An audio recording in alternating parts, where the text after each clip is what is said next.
Hello guys, bersama lagi kita di dalam Alright Nopo Channel dalam segmen Suara Orang Kampung. Alright guys, so sebelum kita teruskan, jangan lupa tekan butang subscribe, like, dan share. Mari kita tonton berita panas hari ini. Oke guys, seperti yang kita dengar, Perdana Menteri Muhyiddin Yassin tidak mau bermain politik, tetapi sebaliknya, di saat rakyat semakin gusar dan menunggu pengeluaran KWSP dengan debarnya, di saat ini jugalah kerajaan sibuk mengatur langkah berpolitik untuk mengekalkan kuasa mereka. Saya tertanya, di mana keutamaan mereka sebenarnya? Ini boleh diibaratkan cakap tidak serupa bikin.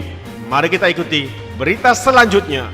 Hamzah cadang gabungan besar PN, BN, GPS hadapi PRU 15 11 hari bulan Desember 2020. Setiausaha Agung Hamzah Zainuddin mencadangkan satu piagam persefahaman politik untuk membentuk gabungan besar merangkumi Perikatan Nasional PN, BN dan gabungan Parti Sarawak GPS bagi menghadapi PRU 15. Hamzah berkata, pemeteraian piagam antara PN, BN dan GPS itu akan memastikan kelangsungan kerjasama antara ketiga-tiga pihak dan dapat meningkatkan keyakinan rakyat, katanya lagi. Dengan temeterainya piagam ini, rakyat akan lebih yakin bahawa gagasan tersebut mempunyai kestabilan yang kukuh serta keupayaan terus mentadbir negara melalui dasar-dasar bagi memajukan ekonomi, membangunkan negara dan membela rakyat di masa hadapan, katanya lagi dalam kenyataannya. Sebuah gabungan besar boleh mendatangkan manfaat kepada Bersatu dan UMNO.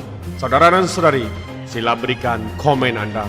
Walaupun dilihat sering bergeser kedua-dua parti itu, mungkin akan bergelut untuk menang kursi yang cukup jika bergerak sendiri dalam PRU yang akan datang bagi membentuk kerajaan persekutuan.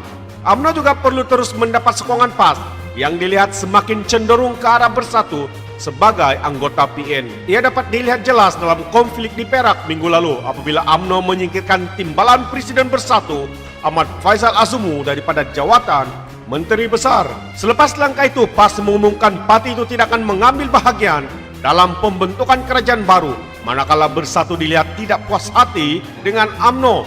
Keadaan itu menyukarkan UMNO kerana ia tidak cukup 5 kursi untuk membentuk kerajaan. Masalah itu selesai selepas Presiden UMNO Ahmad Zaid Hamidi memohon maaf atas tindakan parti itu dalam satu pertemuan dengan Presiden Bersatu Muhyiddin Yassin dan Presiden PAS Abdul Hadi Awang.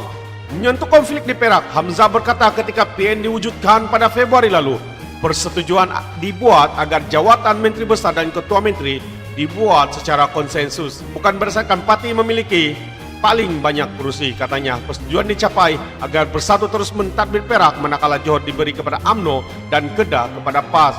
Bergerak ke hadapan, persefahaman politik ini harus dikekalkan bagi menghadapi PRU 15 akan datang agar PN bukan hanya dapat terus memerintah sebagai kerajaan pusat, tetapi juga berjaya mengambil alih kerajaan negeri yang masih diperintah pembangkang, katanya lagi. Pada masa ini, pembangkang mentadbir Selangor, Negeri Sembilan, dan Pulau Pinang.